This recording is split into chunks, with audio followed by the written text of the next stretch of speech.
It's 7:30 Central African Time. Hello and Sandy Bonani. We are live. Thank you for choosing Top Tier Breakaway League Racing. My name is Bob O'Connor. I'm with you here on commentary, and today I have the singular pleasure of being joined by the superstar driver out in Tier 3, soon to be Tier 2, I would have you know. His name is Charlie 3 Stacks. Charlie 3000. Hello. How's it going, brother? Well, Charlie might be having some issues with his microphone. He is in the commentary box, though, so perhaps we'll be catching up with him later. As you can see, we have less than 15 seconds until Q1. Just before this race gets underway in earnest, it is Top Tier Breakaway League Racing. Josh, a.k.a. Damnesia, has just joined the fray. And, yeah, we cannot wait to see how he fares. Of course, not just him, but alongside pretty much the entire top tier, or the entire Tier 1 roster here. We're in the USA. 3 sessions of qualifying, and we'll get a sense of how exactly the weather looks like now. Thank you for joining us. If you've just done so, my name is Bob. We'll be with you here on commentary pretty much well, for the entire qualifying session, 3 qualifying sessions. It's a full quali, of course, as is customary in top-tier Breakaway League Racing. And then we'll have our top 10 shootout. And I do understand that, well, as the load shedding situation changes for various drivers, as the clock strikes the top of the hour, it's quite likely that we'll be joined by more drivers than you currently see on the right-hand side of your screen. Less than half a minute to go before we're underway here in Texas. It is the Circuit of the Americas, certainly not the most simple of race tracks. Hello, Key Music! It's great to see you in the comment section. I look forward to all of your input. Yeah, if you're also watching here, we look forward to hearing what your thoughts and impressions are throughout the rest of the session. I'm going to do and check in one more time with the only Charlie 3 Stacks, Charlie 3000, who seems to be in the commentary box, but we couldn't hear him a little bit earlier. Charlie, are you there? Hello. Hello, Tyson. I'm right here. How are you doing? I'm very good, man. It's good to have you. Love to have you alongside and hear your thoughts, your insights. We're at the Circuit of the Americas. I know you've been spending a lot of time in the simulator, so I'd just love to hear your impressions of this track and how the drivers fare, and your expectations for today. Before we do that, could you please invite me to the session, please? Thank you. I will do just that. As we watch, Romeo is currently the only driver who has selected a set of medium compound tires. Let's just make sure Charlie 3 Stacks 3000 is in the session to make sure that we're all set and ready. And yeah, no drivers coming out on track as yet. They have 18 minutes in the first qualifying session, and then we move on, of course, to the Q2 and Q3. Well, as you can see, it looks like we probably have enough drivers to make things interesting. If they don't crash out, then they can pretty much secure their spot in Q2, and that is when things would get interesting, and we will definitely see a couple of drivers knocked out before Q3. But it looks like the pair of McLarens are the first to come out onto track as things stand. We'll catch up with Josh, a.k.a. Damnesia, and he's following, it looks like, Man Ray. Yeah, it looks like Man Ray, who is out on track alongside Damnesia. So we'll hop on with these two and see exactly how they fare. Man Ray is actually leading the pack. No, Man Ray is actually behind another McLaren. Okay, I just need to make sure I got all my information. Yes, there's your screen on your bottom right-hand side. He's just one of a pack of cars currently. Seaflay is actually leading the pack.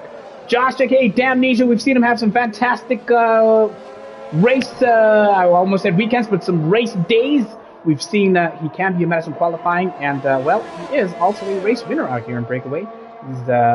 He's been doing quite well for himself to make sure that he secures enough points to stay within the Tier 1 championship next time out. Charlie, your impressions of this track and where exactly these drivers might be sort of caught off guard as far as the challenging segments of the track? The most challenging part of the track is around the first corner into those bends right there. And then you tend to come out very quick when you go down to finish with your sector one, your sector to start a sector two, going down into that slow into the GRS section, you'll be fairly quick. That's where most of the drivers will be looking to attack.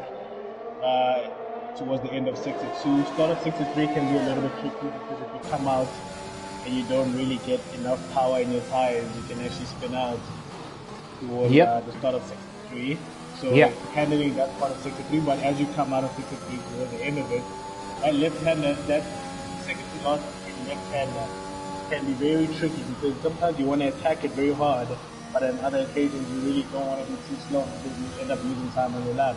Because I think that part of the section of the lap, sector three, is that second to last left-hander. Very telling on how quick you can be on the lap. So if you're coming up very slow there, you'll be very slow on that lap. So if you come out flying, you can also run the risk of going off track and invalidating. So it's a very tricky race course. It's about mostly handling your car and finding a groove and speed and gear that you want to play with. 100%. And right now we're on board with Josh, aka Damnesia, chasing Sequay. These are the first two cars that will be setting their times on their fast laps. He's currently making his way through the beginning of sector 3, as you see on the top right of your screen. And the section that Charlie mentioned, these two cars navigated it seemingly okay. And as you can see, Sequay slightly pulling away through this super fast right-hander. It's pretty much flat out through this section. And this particular corner catches a lot of drivers out. Josh goes wide there, but thankfully for him, it's not a section that is pretty harsh on track limits. But we'll see what kind of time Sequay puts out. It's a 1:33.0, and Josh puts out a 1:34.108 for Josh, aka Damnesia. There's a fast-moving Mercedes. It's Brakeaway. He crosses the line. 1:35.3, but it looks like no, this will be his hot lap attempt. And Thundo is the next driver to set a time, as is Man Ray, and Selby has just knocked himself up to P4. S. Buddha, I would have you know, as the times keep on trickling in thick and fast, is currently second, a 1:33.5, Charlie. Buddha really said that CJ has been talking about being quicker, and he has also responded and become quicker since his last race. Ooh, Romeo Masai was out already. Oh, Romeo is out. He has not set a time. He will not participate in the rest of this qualifying session. And Brakeaway, who had gone quickest through sector 1, has just invalidated. Brakeaway will have to go once again and try to set another time. The 86er has checked in, as has their teammate Loveness. So we'll be catching up with them to see how they fare. Meanwhile, let's catch up with who's that? Nebo. Okay, yes, sir. Yes, Naboke in the Haas currently has yet to set a time. He's making his way to the final part of the track. It is the final corner for the Haas driver. Teammates, of course, to former champion Titus. What kind of time can he set? He crosses the line with a 1:34.922. It's good enough for P5 for the Haas driver. He was very slow at that last section of the race. If you look at him, he was coming out very slow. He was on a 132 as soon as he attended that last corner, so he wasn't going to be very quick. Yeah. He was taking great pace with that. You know, the pace, CJ always sets the pace, everybody knows. But that 133 as well is not really the optimum pace I think he wants to set. Yeah. Qualifier, he wants to be much quicker than that, probably in the 131, low, high 130s. I think he's probably trying to fast. Yes, now that'll be interesting to watch Sequay, of course, to see how he fares on his second attempt. I would have you know that the Haas driver, that being Enlebo, has been quickest through sector 1 and is currently making his way now through the second sector. Now he's currently sitting in P6 with that 1:34.922 after that initial hot lap attempt. Someone's making a massive beeline to get out of the way. It looks like the Mercedes of Mello the Mello there. But Enlebo is currently going about a tenth and a half quicker than his previous best time. He comes through this slower section in the beginning of the third sector. And of course, here's another super fast right-hander. It is flat out as he switches the gear through seventh. Will he get to eighth before the braking zone? The answer is no. And he comes through that corner fairly unscathed. You know that he's going quicker, but what can that do as far as his prospects are concerned? When he crosses the line this time, it takes him up to P4. He goes 3/10 quicker overall. Pretty solid attempt there from the Haas driver. Meanwhile, Van Kobe in the Mercedes is on another attempt. We saw him invalidate towards the end of his previous attempt, but this time he will cross the line with a 133.050 for the Mercedes driver. Sandwiches himself in between as Buddha and Seaflay. Charlie, 3 stacks. That was a hell of a lap. 400 behind people. That's how close it is. 400. Oh man, he is not here to play as Van Kobe. He knows there's a lot of work to do. He started off this season in a blinding fashion, but has struggled in recent weeks, so we'll see how he fares. Meanwhile, Zotile has just set a time putting himself in P5 because Loveness has just crossed the line in the Williams to set the 3rd quickest time on a set of soft compound tires, 133.455. So the Williams driver moving nice and steady. Let's see how Loveness's teammate, the 86er, fares. He's one of just 2 drivers, it would have been 3 with Romeo, who have opted for a set of medium compound tires, but the 86er has been validated. So we'll have to catch up with him later and see how he fares. Well, Mello the Mello has been out and about, but pretty much came back into the pits. He has yet to set a time, and he's definitely one that we've been watching closely, Charlie. Yeah, I think Melo is going to be one of the contenders of this race. Him and Banmobi running behind PJ. That could work for the previous. But looking at how he was off track around the sector 1, the bend, I think he's probably running a wing he doesn't like, so he's trying to go change his setup, find a more comfortable setup that he wants to be on, and I'm going to be out here sitting watching as well. But I don't know. The person that I'm really suspicious of is Jay Loveness, because he doesn't tend to be a very good driver around the bend, but straight line speed, he is one of the most deadliest people that we got on track and sitting in P3. In P3 currently, indeed. And take us through how you see Titus's lap unfolding here. He has yet to set a time. He was in the paddock a little bit later, but he did make it in time to take part in this session. Currently making his way through the 2nd sector is Titus. Charlie? I think Titus is going to handle it very well. I think before him, safety cars are going to play like a very big issue. He's probably the best safety car driver that can plan that we have in Brakeaway, because his safety car planning is always top tier, never makes a mistake, benefits the most from them, and once he gets that benefit and he's in that comfort, it's just hard to knock him off the top spot. So if he ever sits at the top spot after a safety car, you know what's going to happen. It's Titus all the way. So as he's coming down the last sector, he's quite quick, he's quite good, and he's going to set a fast time. Yep, he's in the top 5, as I expected him to be. So for him, sitting in the P5, knowing that he doesn't have the pace of CK Bangobi and the J Loveness, he's probably gonna, play his strategies really well. He's gonna wait for his executional moment around the track. He's not gonna try and overly force himself around it. Yep. It's a first quickest time, as you mentioned, 133.615 for Titus. He's definitely one to watch. You were speaking a little bit about setups and drivers perhaps having to come back in and rethink their setups. And we'll catch up with Mello the Mello on his hot lap attempt, as we're currently watching the 86er going for a 2nd run on those medium compound tires. Charlie, the characteristics of this track, it's quite winding. Yes, there are straights, DRS straights where you could take advantage of, but considering how windy this track is and how it undulates, what are the drivers thinking as far as setups and downforce and all of that? How do you approach a track like this? Track like this is very tricky, Tyson, because if you're racing and you're on track, you want to go as long as possible, because soft tires here really get eaten up by sector 1 and sector 3. So you want to be thinking mediums, but you don't want to jump on too early. Like anyone who's going to start on the mediums is going to find himself at quite a big advantage compared to the soft runners, because the soft tires really fall off here and the mediums can go a really long way. Hard tires take a little bit too long to warm up on this track, but once they warm, they go an extremely longer way than the mediums. So if you're running on softs at the start, I think your first job is just to put the hammer down as far as you can, pull away as far as you can, because if you don't pull away from the medium runners, you're going to be a sitting duck by the time that you're pitting and they're still running around, because I think the mediums can go a very long way because of how windy this track is. It doesn't tend to speed up the tires as much as a fast circuit with like sharp corners. Yeah. Would.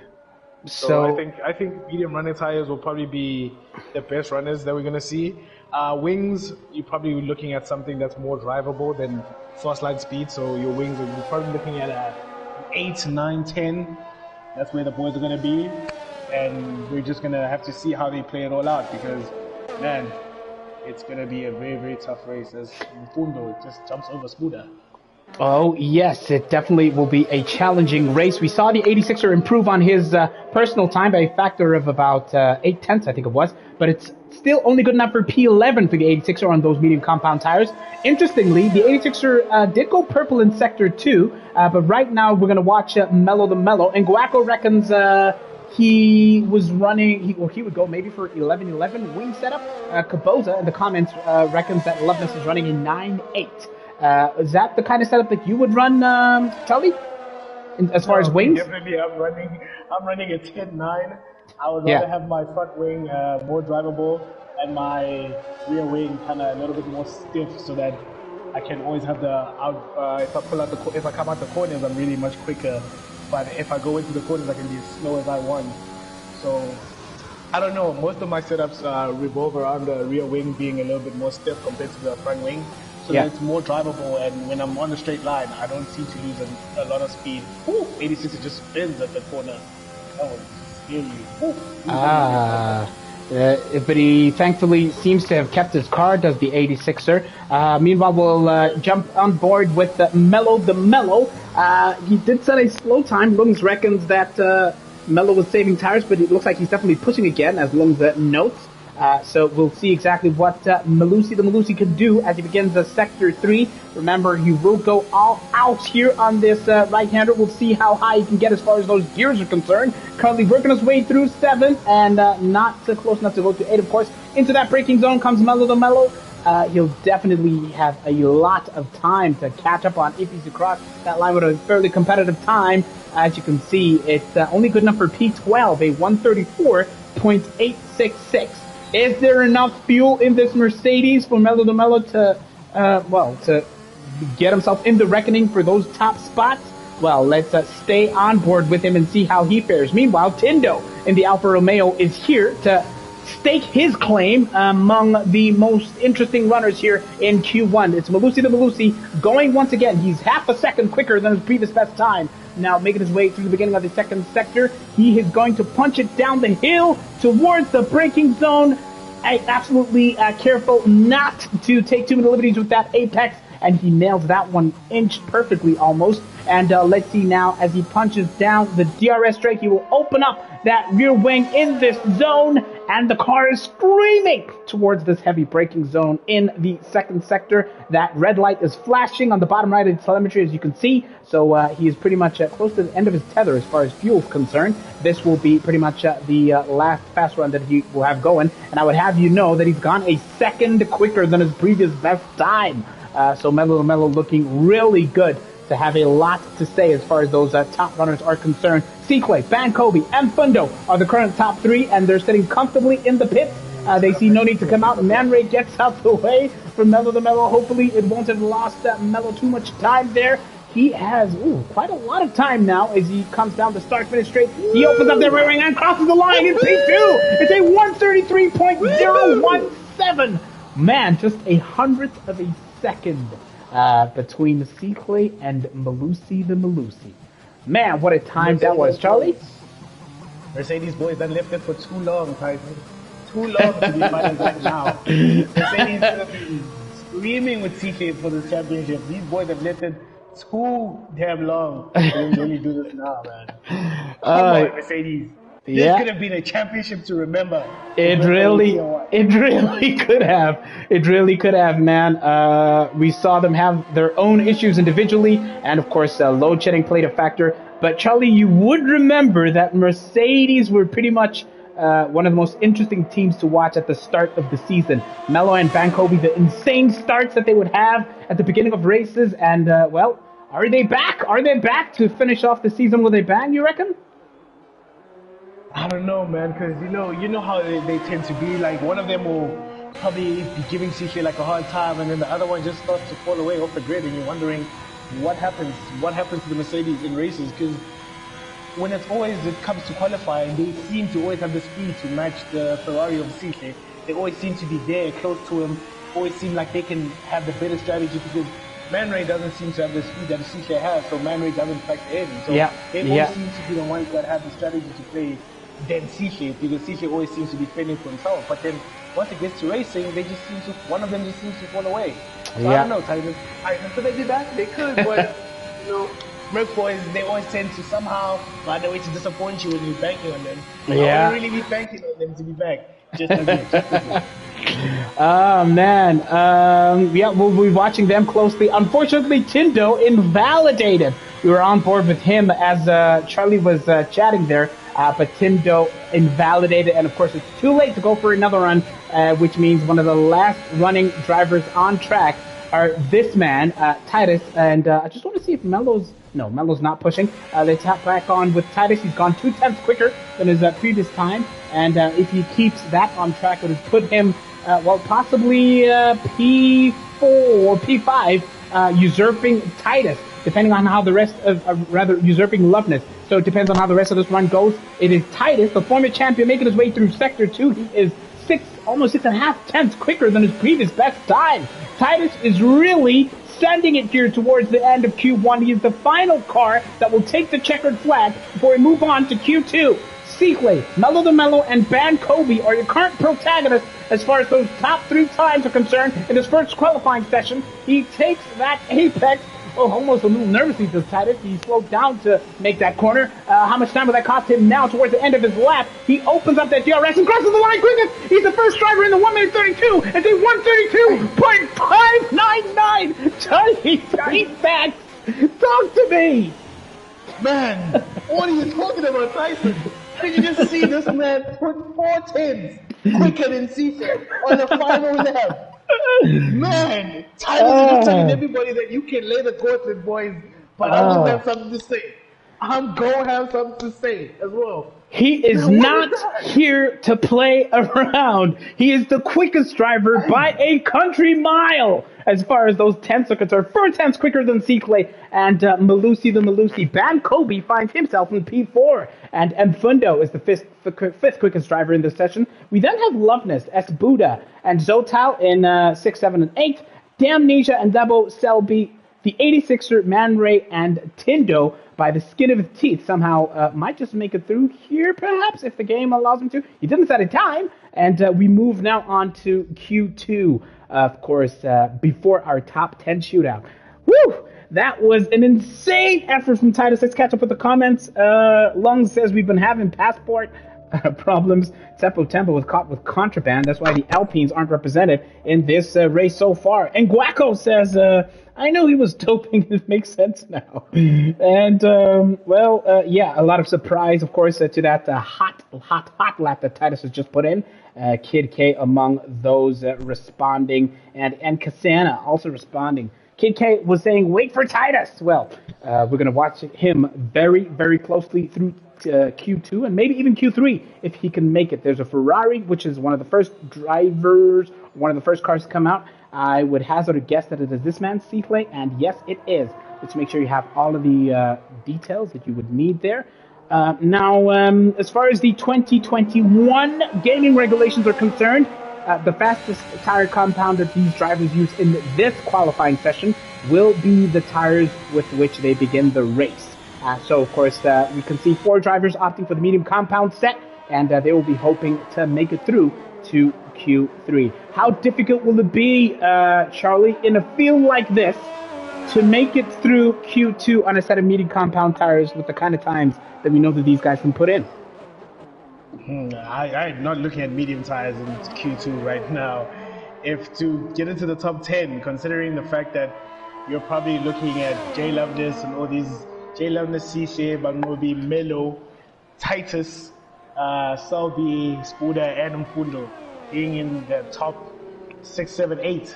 Yeah. You're looking at like 2 spots that are probably possibly going to be open, with Zotile as well, who seems to be off and on quite a lot. And when he has the pace as well, he tends to also be up there somehow. But man, I'm not thinking about medium tires here. Unless it's either I get out early and I beat my medium tires up to a point where they are very raceable, or I'm just going soft tires. There is no way I am thinking medium tires on the queue like that. Yeah, We will see. Exactly. It is so difficult. We've already seen Titus setting time in the 1 minute 32s. Let's hop on board with the championship leader, Seekley, in the Ferrari. Charlie, 3 stacks, you could take us through your impressions of his lap so far. Oh, CK's out already. My bad. I'm late on that one. Sorry. Oh, he has a bit of a snap. He has a bit of a snap. Get it. He hangs on. My boy. Don't do that to us.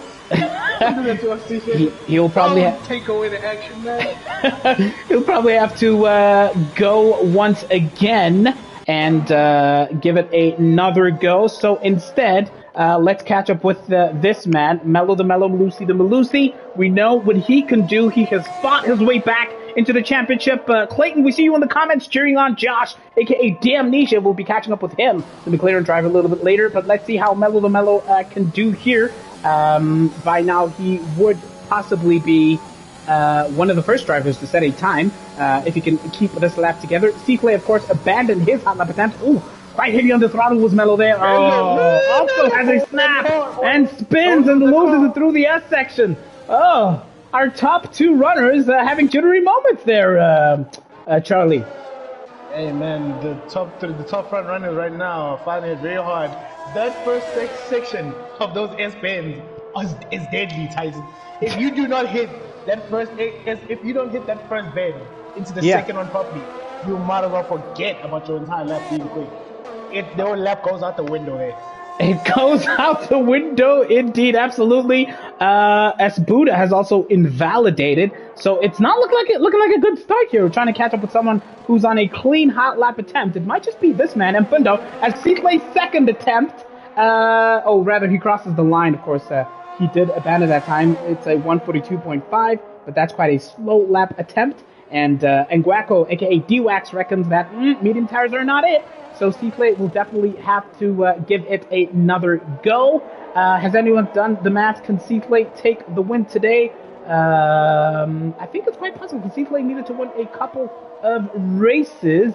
We'll get back to you there. Oh, even Zotal has a spin here. We're on board with Zotal. I wonder if that'll mean that he'll abandon his hot lap attempt. Zotal definitely had a bit of a snap there. He's probably just going to cross the line to set a banker lap. No, he won't. He'll come back into the pit lane. So a couple of the drivers who have been pretty much struggling here will have to give it another go. All right, let's catch up with Josh, aka Damnesia. He has gone quickest through Sector 2, has Josh, and hopefully, of course, it has been the top two slow times that you see on your screen there. As Man Ray is the first to set a representative time. He's in the 1 minute 34.589 in the Ferrari. Josh, aka Damnesia, will look to have something to say about that. But, well, looking at the time, it's definitely a slow attempt from Josh there. So it looks like he might just have to go back again for another hot lap attempt. So, Selby has crossed the line with a 136.2 on medium compound tires, and Seaclay finally sets that fast time on a medium compound tires. It's a 133.616. So you've got a lot of work to do to Seaclay if he can. Well, he's going to hope that this time can keep him in the top 10. And of course, most of the grid is running soft compound tires. It's not going to be easy, Charlie. You see what I'm saying about these medium tires? He's already 6/10 off his fastest soft tire time. So he himself is not really looking comfortable in driving these medium tires. He's probably feeling that they are very cold. They're not going to be as warm as a soft tire. They have probably much less traction, and he's not actually comfortable on them. He's trying to beat them up as quick as possible. And even Melo as well, he's suffering. He's 5/10 slower than his time as well. So you're looking at the front queue, they're all suffering because they're if you consider how quick Brakeaway Tier 1 is, these times that they're putting up are very, very they're not quick because of how how quick we know Tier 1 can be. And these medium tires, they're all trying to beat them up to a point where they are very raceable. But you're looking at Bangnobi on the soft tire, Damnesia on the soft tire too, Tindo, Nebo, Zotile, Loveness, You're looking at the rest of the grid being on soft tires. So you really expect Seaflay and Melo to really suffer unless the rest of the grid really can't perform. That's the only reason why they play up. And Damnesia sets the faster time on the soft tire. A 133.3. We saw him have a snap over there coming out of the penultimate corner. So he definitely lost a couple of tenths, if not just a tenth, as far as that time is concerned. Will Josh have enough fuel to go back again? Clayton Van Dyke says, yes, boy, cheering on Josh, aka Damnesia. In the comment section, we'll see if Josh can hang on to that time. And as you mentioned, Mello has also set the representative time at 133.5, just 2 tenths off the best time that Josh has set. Damnesia with the heat, says Clayton. It looks like Mello is on an in-lap attempt on a pair of soft compound tires. This man, Mfundo with the Aston Martin, could only go fourth quickest, 133.7. But will he be going once again? It does look like it's another quick lap attempt here from Mfundo in the Aston Martin. So we'll stay on board with him before we catch up with the Red Bull of the Zotal, which is a little bit further back on the track.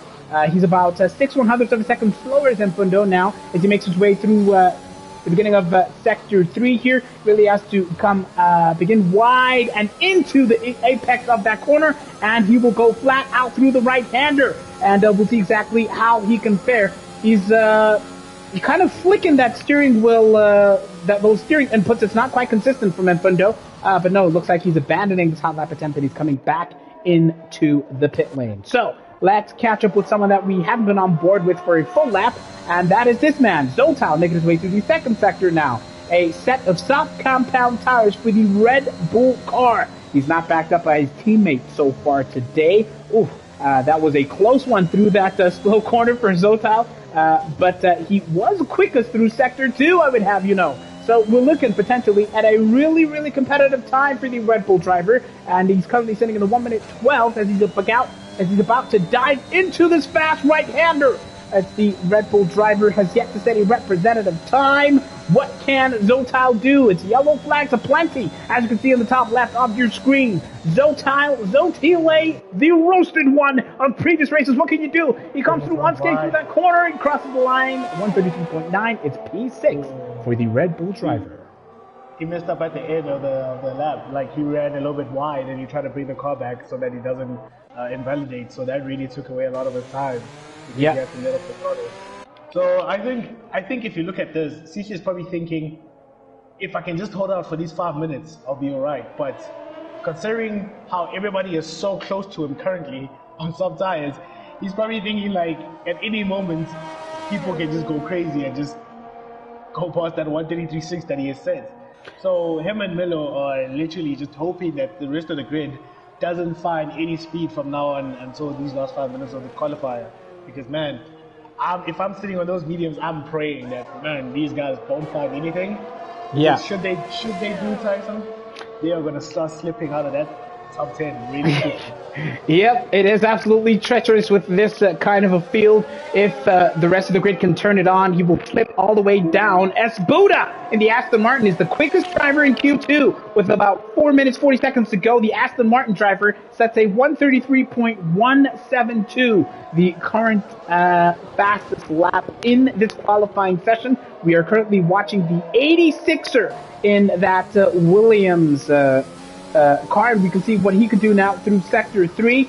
We saw him light up the second sector in Q1 on a set of medium compound tires, but this time, remember, he's opted for a set of soft tires as Zotal goes third quickest on a 133.392 on a set of soft compound tires. Let's see how the 86er now can do in this final corner. Does he have enough time to challenge the top runners? Well, I suppose so. It's the fourth quickest time. It's a 133.393 for the Williams driver. Not bad at all. A solid attempt. Meanwhile, I want to see who of Van Kobe and Titus is further ahead. It looks like it is this man, Titus. So we'll stay on board with him before we catch up once again with that fast-running Mercedes of Van Kobe. It's the former champion, Titus, attempting to stake his claim in the top 10 shootout on a set of medium compound tires. Van Kobe has crashed out of Q2. He will have no part in the rest of this qualifying session. The Mercedes driver is out, bringing out the flags, the yellow flags in Sector 2. Let's hop on board now with Titus. Van Kobe was probably pushing too hard on the set of the medium compound tires and he is out of the reckoning. Will take no further part in qualifying. Titus, meanwhile, is making his way through Sector 3. Yes, Charlie? He literally left. He came out the pit and he came out flying on his outlap. Thought he had warmed up the tires enough, and he just found out that nope, the tires are not even warm at all. So he spins out and he crashes. And as I said to you, Tyson, in the previous qualifier, Mercedes, they could be one of the biggest and toughest challenges of the C-Ship, but somehow, some way, one of them finds a way just not to be in the running to put him off his game. So now C-Ship only knows that he has to contend with Melo and Titus. That's the only two people he's looking to be fighting currently. And, you know, like, Mercedes could have given us a championship run towards the end where we literally had about 3 to 4 guys fighting out the championship. But yeah. ESCOM and all these DNFs and bad runs and races, man, it's just cost us such a thrilling end to the season. Right. Titus, the former man, the former champion that you do not want to call out. Yeah. He's telling Cece that, man, on those medium tires, I'm right there with you. On the soft tires, I'm quicker. So what we gonna do, boy? What we gonna do, Betty boy? What you gonna do? What you gonna do, indeed? And he did place that car in P7 as we saw towards the end of Titus's hot lap run. It's well, of course, it's a treacherous territory considering the likes of Tindo, Selby, Man Ray, and Nebo are quite likely to possibly knock him down a peg or two. We're currently watching the Aston Martin of Tindo to see how he fares on those soft compound tires. He currently sits bottom of the active running pack, P13, on a 1 minute 35.6. Making his way now through the beginning of the third sector. Let's see how much time he could prospectively gain through this fast right-hander section. It is Tindo making his way unscathed through that penultimate corner, and now he stares down the final one onto the start-finish straight. He opens up their DRS and crosses the line, goes 1.6 seconds quicker. He's P10. He's still at risk, Charlie, with less than a minute to go. Man, he is in a tough place to be. No, I think he's good. He's very much at risk, but I think if Nebo, Man Ray, and Selby can up on the speed, should be alright, considering my movie's out, so he's got the last spots for the next qualifier, so it's tough, man. It's really tough. So, I don't know what's happening. Like, these soft tire riders, I expected them to be much quicker, but these 133s, they're not actually that quick, considering. Yeah. Yep, considering how many drivers had been on those medium compound tires. Now, this man, C-Clay, is essentially, well, as far as the bottom three are concerned, he's the only driver who could challenge Tindo for that top 10 spot, because Nebo and Man Ray are still in the pits, and they will not have enough time to come out and stake their claim in the top 10 shootout for pole position. Now, let's see how Selby fares now. He's making his way through the second sector, and we're going to see exactly how he fares. There's a slow-moving, it looks like no, it's Tindo in front of him. So Tindo, who is really holding thumbs and hoping that this man, Selby, does not knock him out of that top 10 spot. C-Clay's taken the checkered flag, as has Loveness. Titus, Tindo, and Selby are the only drivers currently out in the running on track. And Selby will cross the line 3 times quicker, but it's not good enough. He is knocked out of Q2. Is Selby in the Alpha Tauri? Meanwhile, Titus is, he had invalidated, so you will take the checkered flag, pretty much becoming the final driver to do so. And your top 10 drivers are Spuda in the top spot in Q2, Josh, aka Damnesia, in second, Zotal is third, the 86er is fourth, and the Mercedes of Melo de Melo is in fifth place, followed by the Aston Martin of Mfundo in P6. C-Clay will take his spot in the top 10 shootout. He has the 7th quickest time from Titus in 8th, 11th in 9th, and Tindo has made it through to Q3 here at the Circuit of the Americas. And Nebo, Selby, Man Ray, and Ban Kobe, who crashed out, will not make it through in this session. That's your top 10 in the battle for pole position. Well, we'd love to hear from you in the comment section who you have at pole position, and of course P2 and P3. Now, since the start of the session, Titus is the only driver to set a time in the 1 minute 32 second mark. So I wouldn't be surprised to hear if he's your pick, if he can repeat that. But will C-Clay have something to say here? Will Melo the Melo have something to say? Let us know. Let us know in the comment section. Charlie, what do you reckon? You must send that Alex mechanic to Bagmobi's garage because man, that was unfortunate right there. Thinking the mechanic was Alex, but Bagmobi's not having a good time. See what happens when you talk disrespect to Kokmawen on Twitter.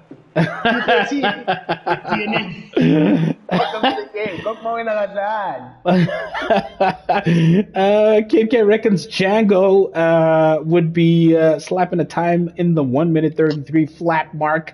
Hey, perhaps we know what Django's capable of. Kid K says Titus, C-Clay, or Mello for pole. One of those three.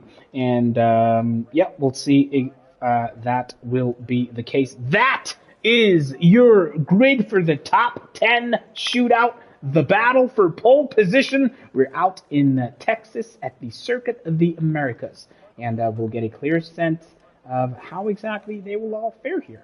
We have 12 minutes of qualifying in this third and final session, and once again, as always, it looks like it is that scarlet red Ferrari that will make its way out, followed closely by rival Mello the Mellow. Now, I just wanted to take a quick squiz at the table or the point situation so far.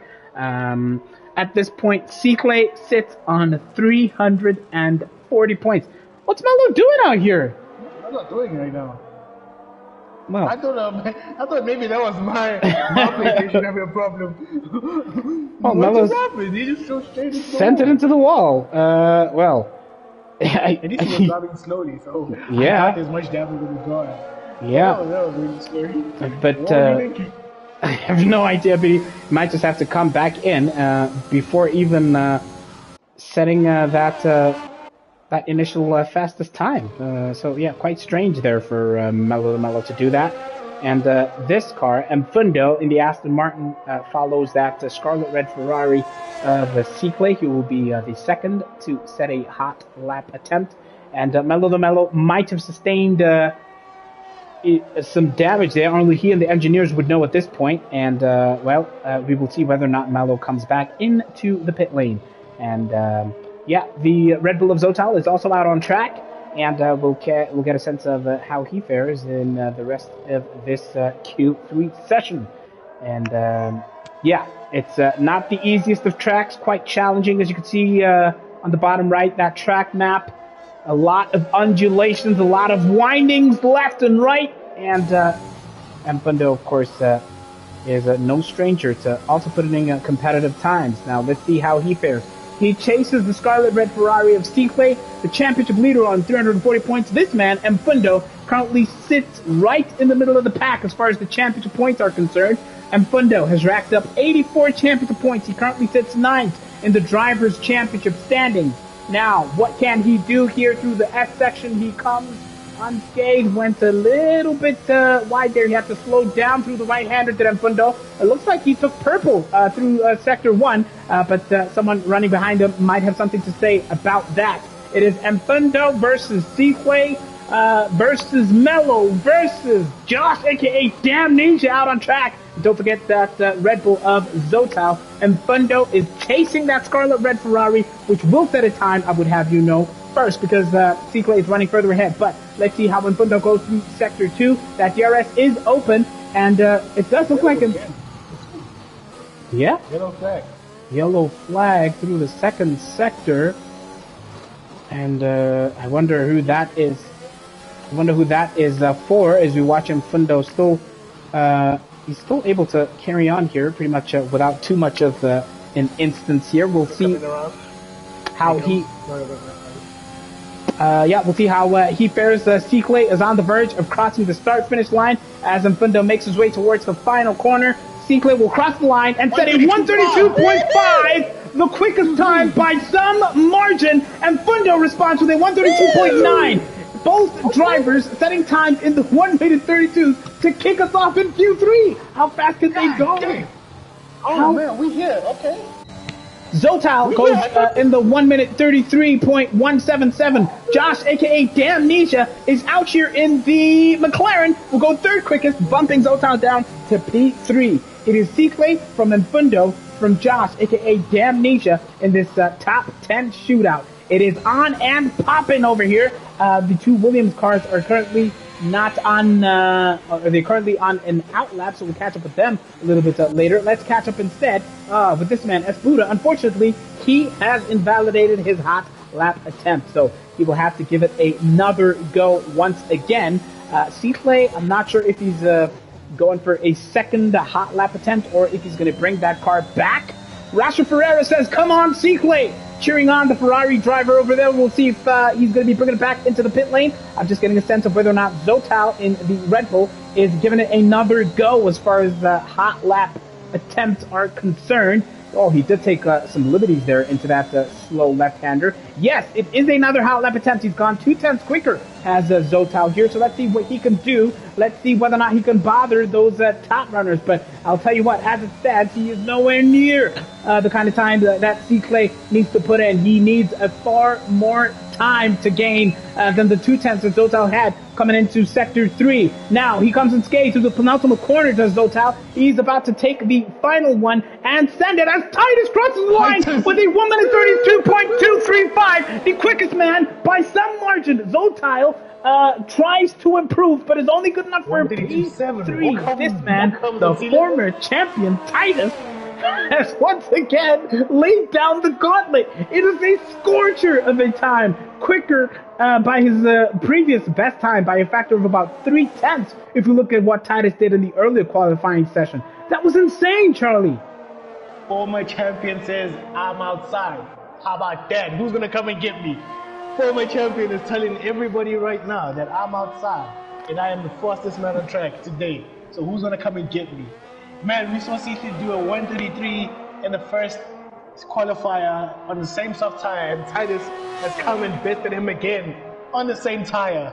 And on the mediums, Titus was only about 5/500ths of a second off CC. So Titus really does have the pace to be P1, and he really does have the pace to really pull away from CC. I don't know what's happening with Melo sitting in P8 currently, but Zotila is kind of finding himself. Hey? Here comes the Zotila that everybody was talking about. Everybody yeah. Zotila kind of finding his levels again. He's coming. Perhaps he is. And as Buddha, as we're watching there, has just crossed the line, 1:33.418. A decent time by regular gaming standards, but in Tier 1, it's not even good enough for the top 5 in this field. He's only 7th quickest is S. Buddha. So definitely some work to do if he's going to challenge those top runners. The 86er in the Williams. Let's see what he can do. His teammate Loveness is currently in P8 with that 1:33.488. Let's see now what the 86er, aka GT, can do here in Texas, the circuit of the Americas. Now, we have seen him turn it on in previous tracks. He's no stranger to pulling a rabbit out the hat, and they're really challenging for those top running positions. What can he do out here in Texas? It is the Williams driver towards the final corner, and he takes it cleanly, does the 86er. Oh, goes actually wide on the exit and loses some time. It's a P6 for the 86er. Now, Mello is no stranger to going out and warming out those tires, but unfortunately on his hot lap attempt, he had invalidated. He's back in the pit. Has yet to set a proper representative time. He currently sits at the bottom of the top 10 pack. He is under pressure. By now, he is well aware that he needs to set a time in the 1:32, the low 1:32, with about 3 minutes 40 seconds to go in this qualifying session. So much work to do, as Buddha has also come back into the pits, and the last of the current drivers out on track with about 3.5 minutes to go. The 86er is probably bringing it back to the pits, perhaps. He has invalidated his attempt. Ha! Titus leads from C-Clay by a factor of more than 3/10, and Zotal is there and thereabouts in the 1:32.793. Currently occupies the first of the second row runners, does Zotal. But, of course, with 3 minutes to go, you've seen now your top runners are already out for their final attempt to set a scorcher of a time. Now, this man is cutting corners because he's trying to make it back to the pits in time to be able to possibly refuel and go for another hot lap attempt. Oh, man, 2 minutes, 45 seconds to go. I don't know if you'll have enough time. He is screaming. He's absolutely cutting all those corners, trying to make it back in time as the 86er. Well, it's going to be tight if he might make There it we out. go, Mr. Damnation.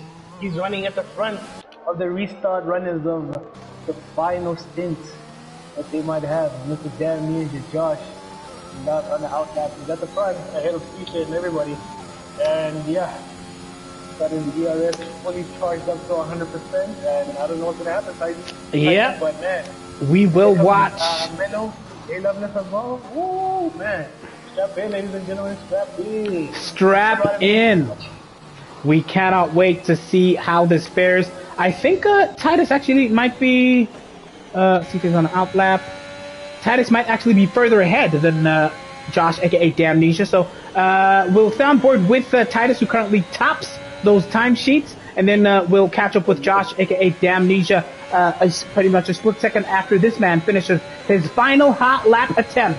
He has about 1 minute and 37 seconds to go before the end of this qualifying session. Here comes Titus, by far the quickest driver on track today. What can he do? Can he even improve? If this man can set a purple sector, then you know we're possibly on for something absolutely insanely stunning. He has to slow down through the last of those S sector slaloms, and I would have you know that he has gone purple through sector 1 as Titus.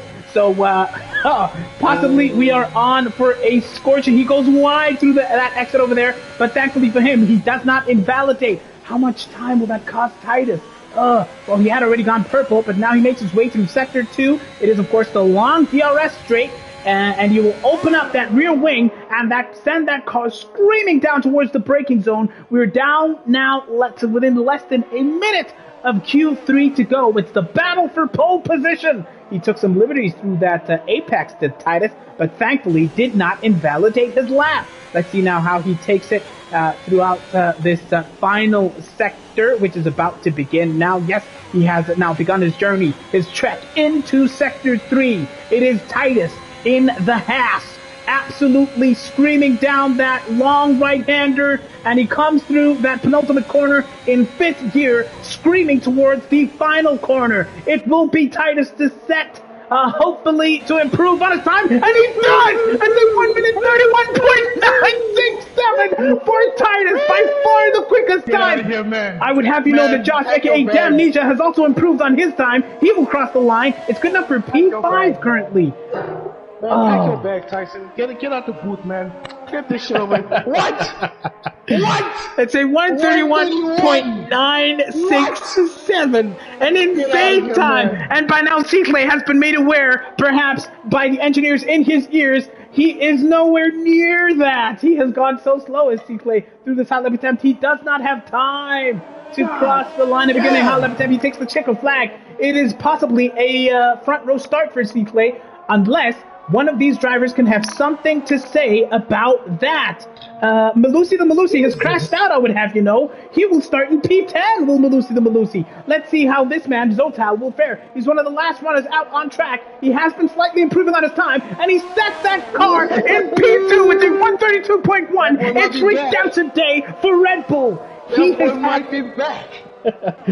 Oh man, what a time, what an effort. S. Buddha has gone about a 10th quicker than the previous best time. He's about to cross the line, and it looks like it's a P6 for S. Buddha in the Aston Martin. But the story of the day, the headline, the big headline of the day, is that absolutely insane effort by Titus Malama, the former champion, 1 minute 31.967, an absolutely insane time. And I would have you know that Zotal, of course, was also on a Hall of Fame lap, like 132.1. He will start in P2. Seakley will start in P3 in the second row. And Fundo will start alongside that Ferrari. And Josh, aka Damnesia, will be in 5th place. Formes Buddha in 6th. Tindo will start in 7th. The 86er in 8th. Loveness 9th, and Mello the Mello, who was hoping to light things up here in Q3, will unfortunately be starting from the back of this top 10 pack in P10 for the Mercedes driver. Now, as Charlie 3 Stacks has mentioned,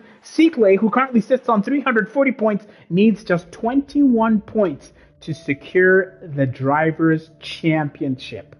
Oh my word. Well, Fana, we see you in the comments.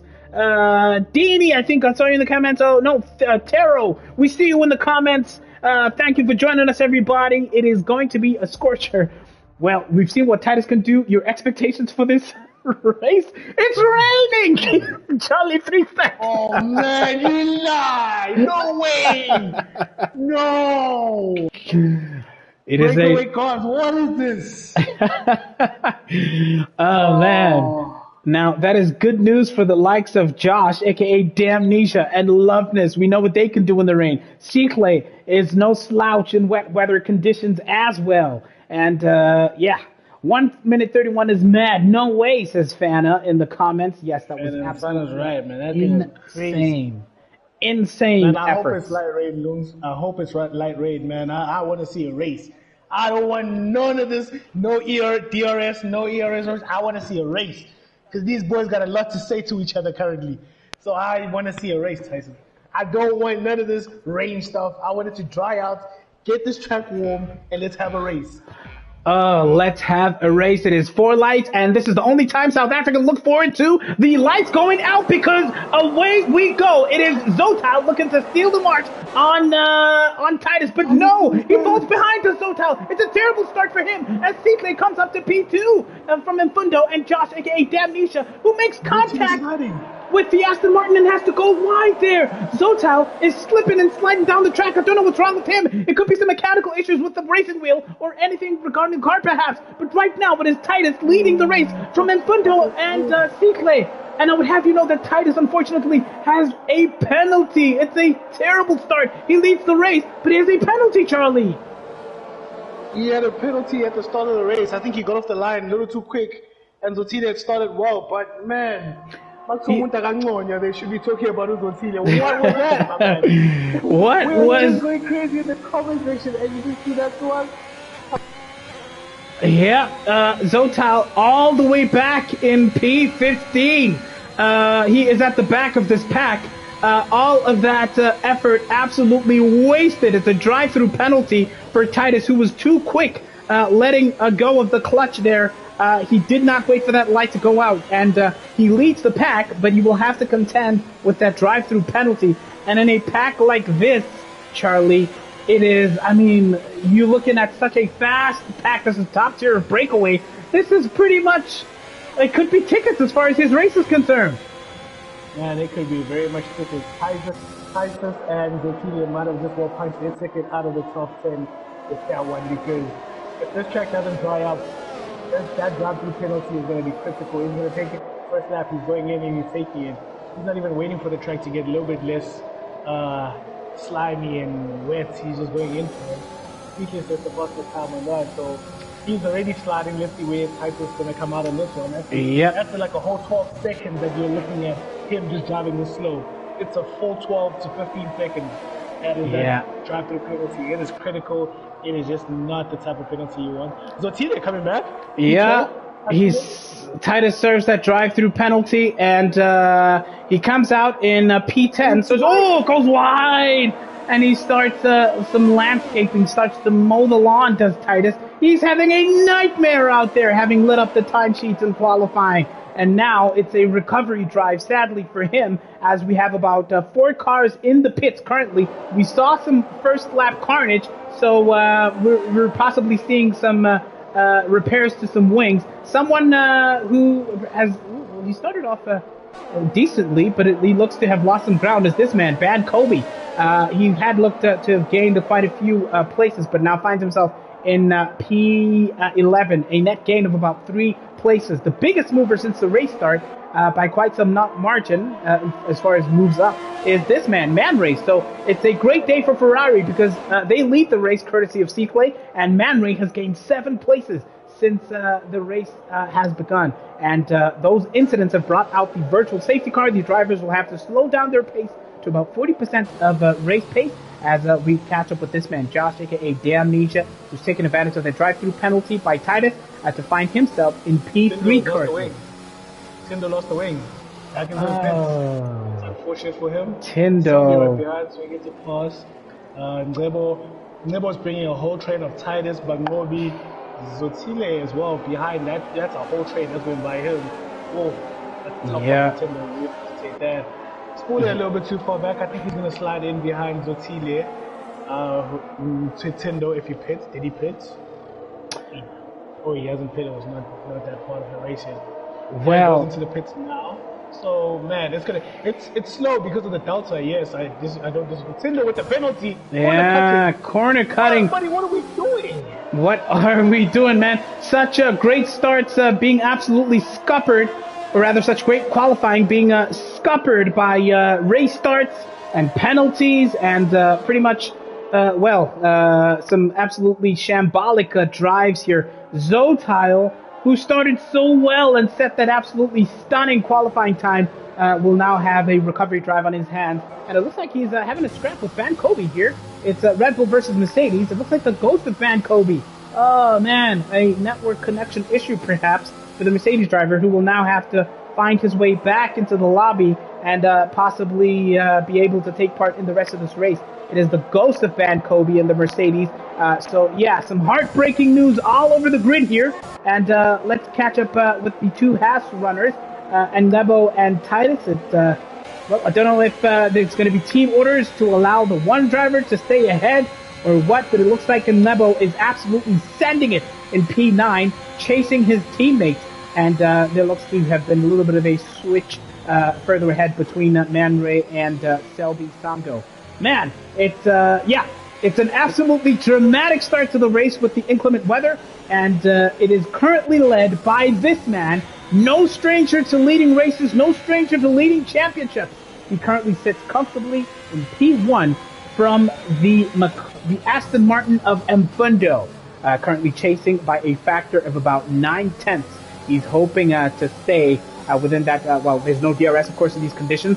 Josh, aka Damnesia, has just set the quickest time, and as I say that, the 86er bests that by a factor of about a second. So he's running well. He's had a fairly decent day, has the 86er in the Williams. He currently sits in P4 from his teammate Loveness in 5th place out here in Texas. We then have Selby, Man Ray, and Titus and Nebo following close behind, and the recovery drive of Zotile finds himself in the points currently. But now, the battle to watch is this one between Mfundo and Josh, aka Damnesia. Both drivers, no strangers to having decent days in inclement weather conditions. Now, Mfundo underfueled in a recent race and lost so much ground, but this time he's being hunted down by the papaya orange McLaren of Josh, aka Damnesia. They come to the braking zone, and Mfundo manages to take that corner. Let's see if he gets a decent enough exit.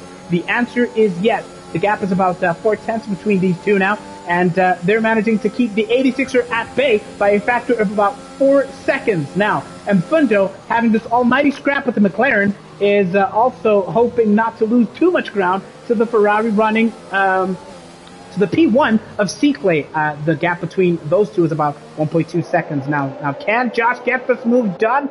It's about half a second, the gap between these two now. So Josh will be looking to capitalize on any slip-ups, on any traction or grip issues. Another VSC, indeed. It could be some debris being lost, some drivers donating wings to this track out here in Texas.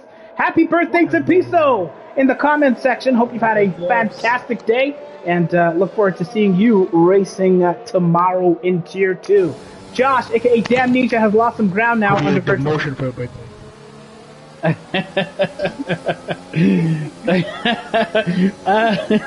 Let's see how he fares.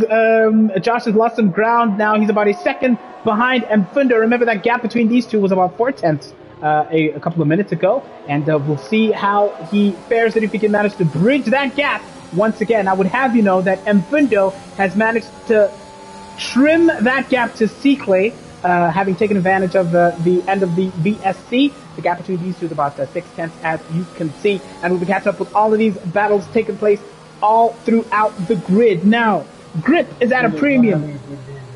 Tindo is not having a good day, Tyler. Sorry to interrupt you. He has no wing once again. He's running with no wing. He's at the back of the grid, and if he pits now, he's looking at being about 30 seconds or 35 seconds behind the rest of the grid. So, man, this is going to be hard. He's having a horrible day. Yep. DRS has been enabled, and I would have you know that Van Kobe back in P12 was one of the first drivers to blink and take advantage of the drying conditions. But remember, the track is still wet, So those Mercedes drivers on those slick tires will definitely feel the effects of a track which has yet to fully dry out. Now, the DRS being enabled would give a hint that the conditions will quite likely dry out in the coming minutes. It's lap 5 from Welcome 28. to Texas. Welcome to Texas. Now, of course, Charlie That's what the 3 weather said, does, bro. That's what the weather does. For like 20 minutes, it will blast the rain, bro. It will rain like there's no tomorrow. And then 10 minutes later, sun's out. No clouds in the sky. You're just like, wait, what the hell? no cloud in the sky. Now, Mfundo blinks. He comes into the pits, as does Josh, aka Damnesia. Now, Crash reckons that Ban Kobe and Mello the Mellow got it wrong. Let's hop on board and see exactly how difficult it is for the Mercedes drivers. Well, Crash, looking at them, soft tire runner boys, you know the Mercedes boys, they like a nice Italian job. They like working together, stealing up the gold at the back. You know what they like to do. So I think they got it the best, because now look, everybody's starting to pit. Boys are on mediums. I don't know, Tyson. Yep. Crash might have made the wrong call at that one. Like I'm looking at the Mercedes boys and I'm thinking, looking like a very big Italian job that they're about to do on this grid. They're about to steal this grid right now. Perhaps we are seeing Mello the Mellow inching closer and closer to that intermediate tire running Romeo Masango out there. So we'll see exactly whether or not Seaflame made a bit of a blunder here. It doesn't look like Mello is struggling on these soft compound tires. Let's catch up with Seaflame. Romeo's making his way in. Mfundo is the top most running driver currently on those slick tires. He currently sits in P5, and Nebo is the sandwich, and then Damnesia, and Nebo is the meat of the sandwich of Damnesia, also running slick tires currently. Now, the track is definitely dry. The rain droplets are still falling marginally, but definitely in these conditions, in these drier track conditions, intermediate tires will be quite quick to overheat. So we'll see exactly how much Seaflame struggles as he sends this car towards the pit lane, and I'm pretty sure that the race leader will definitely be coming back in here. But what was it too early? Christopher says, I think it was a lap too early, talking about pitting for those slick tires. Now he is in. Let's see if Mfundo can take advantage. By now, Mfundo knows that Seaflame is in the pit. Oh, Mfundo has a bit of a snap there, and he might just get this done, you know. He might just get this done. That little snap, my boy. I don't want to do that. I'm right here. You don't want to do that. Still in the pits. Here comes Mfundo. And he will absolutely take the lead with Mfundo. Yes, Mfundo gets that move done. Even Damnesia is ahead of Seaflame, who has just come out the pits on a cold set of medium compound tires. We will see perhaps that gap building and building as Seaflame looks to get some tire temperature and therefore grip into these medium compound tires. But Seaflame being Seaflame, he will not go down without a fight. It's Tuesday exit night, and it is a set of medium compound tires for the top 3 runners, including, of course, the Ferrari of Seaflame. Mello the Mellow. Oh my word, you're lying. Yeah. D-Wax has crashed out, bringing out the safety car, and it's a possible redemption for the drivers who were perhaps late. Advantage 86er. Advantage 86er, perhaps? In this battle, he's... Spuda, Mello. It's tough, Tyson. It's tough, man. I'm sorry to cut you there. Oh, man. I just want to bring Band Kobe. He's asking for an invite into the comment section, and we'll catch up with the grid and how it looks right now. Or rather, he's asking for an invite back into the game. Yeah, let me get him real quick before the safety car comes back into the game. Of course, he had that connection issue. And as it stands, under safety car, Mfundo was the first to blink among the top runners alongside Josh, aka Damnesia. He currently leads this race. He does not have a time penalty to his name. P1 for the Aston Martin driver. Josh, aka Damnesia, follows closely behind under safety car. Of course, they'll make a couple of revolutions to this track. Seaflame, your championship leader, and he led this race in the beginning. Currently sits in P3. He came into the pits about a lap later than most of the grid. currently sits in P3. He was usurped of the race lead, and the 86er is currently in P4. D-Wax has crashed out, bringing out the safety car. Titus is in P5. Remember, he started in pole position, and the safety car is actually good news for Titus, who had a nightmare start. He had to relinquish the race lead. He was too quick on the throttle, too quick getting off the line. He served a drive-through penalty, finds himself in P5 currently. From this man, Loveness in the Williams, currently P6. Selby Sango for hard tires, lap 8 of 28. What we're possibly seeing from Mello the Mellow is playing the long game. He is perhaps saying, well, I'm going to take these tires to the end. I will no longer come back into the pits. It'll be a recovery drive for me, and we'll see how it goes. Man Ray, Ferrari driver, medium compound tires, a fresh set, currently P8. And Zotile, who really had one of the most memorable qualifying sessions pretty much in the history of Breakaway, and a nightmare race start, found himself slipping all the way to the back of the grid. But he's back in the points. P9 currently, as Buddha. P10 in the Aston Martin. We'll be hoping that his teammate Mfundo can get the job done out front. And Levo in the Haas is in P11. Bad Kobe is back.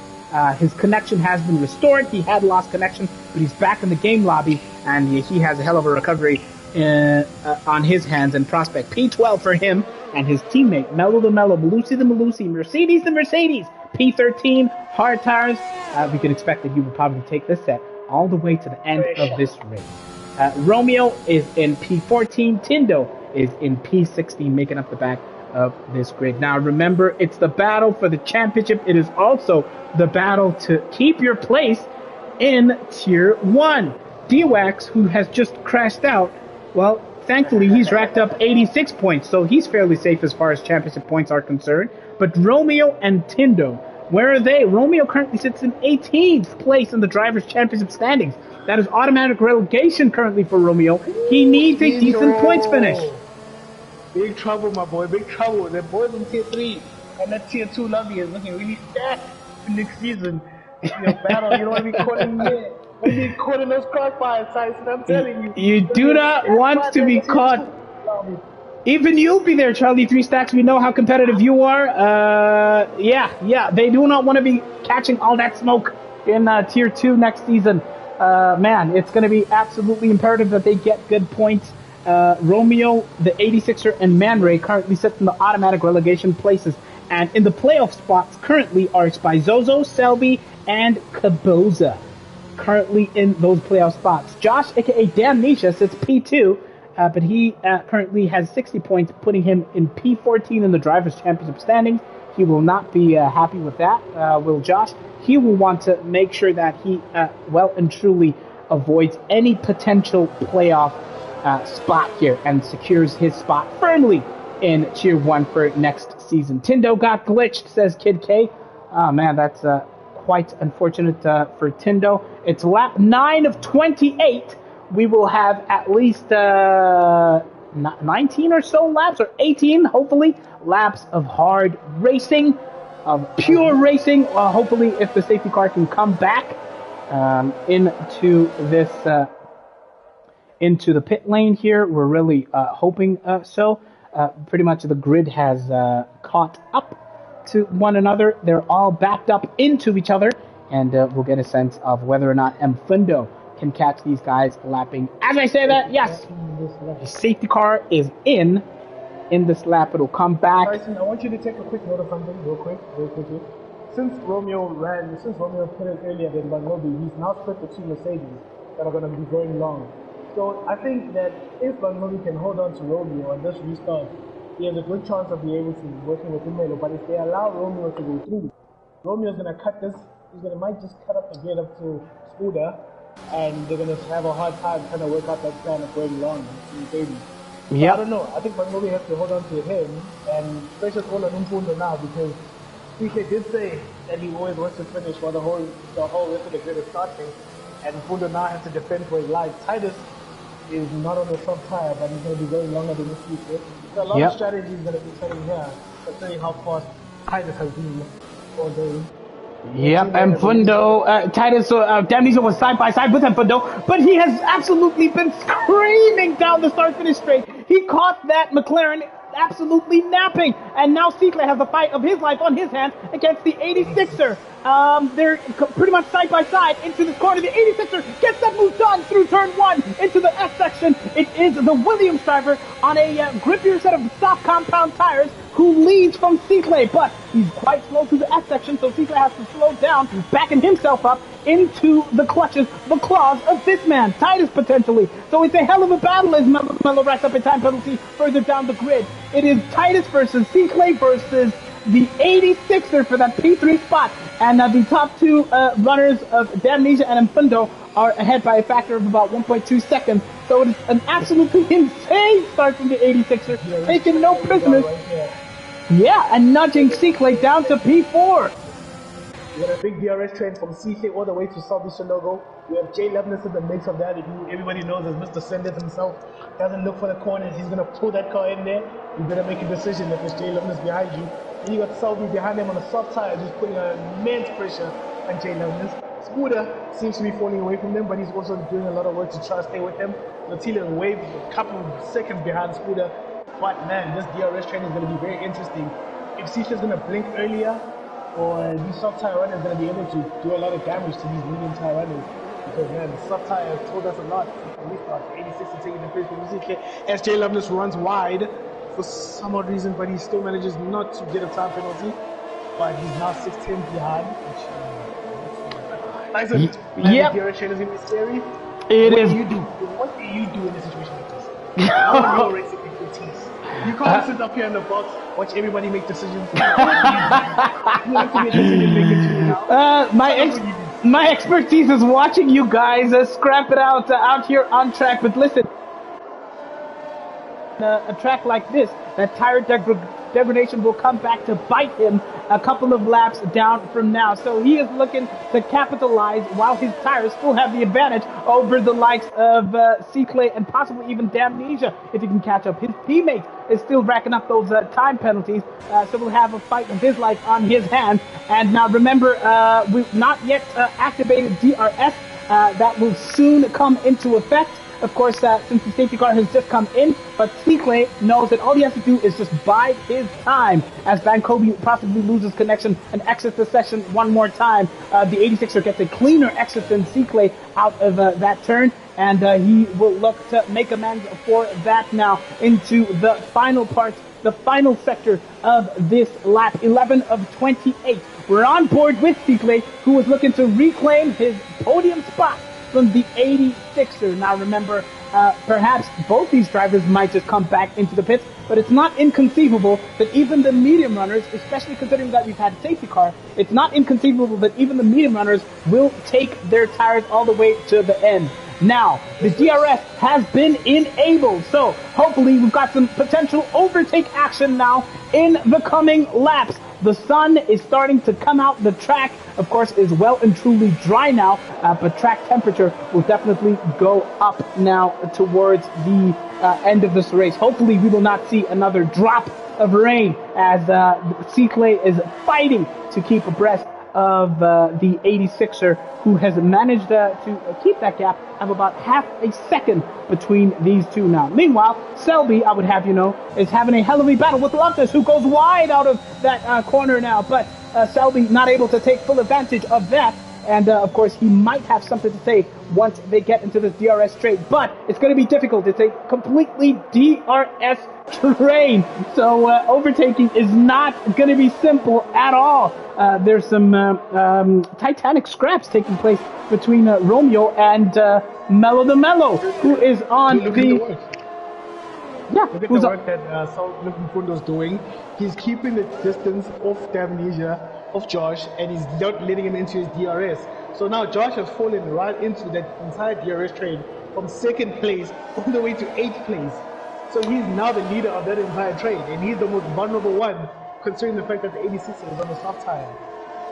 Absolutely. Josh, aka Damnesia, has the fight of his life on his hands to keep the 86er at bay. but he will know that he will have that tire advantage over the 86er, who, as these laps keep on ticking by and by, on and on, he will have the higher degradation thanks to that softer compound. Now, Josh, aka Damnesia, has lost ground to the race lead by a factor of about 2 seconds rather, and these top two runners will just hope to keep it together and not rack up any time penalties, because that, of course, will come into effect. As you can see, most of the grid, or rather about half, almost half the grid, has accrued a time penalty so far. Loveness already possibly into the 6 seconds as far as time penalties are concerned. Let's watch Esbuda versus Selby. It's Aston Martin versus AlphaTauri a little bit further down the grid. It's one of the battles which are quite close. He goes on the inside to Esbuda, but Selby gets a clean exit, and manages to hang on for dear life. Hang on to P7,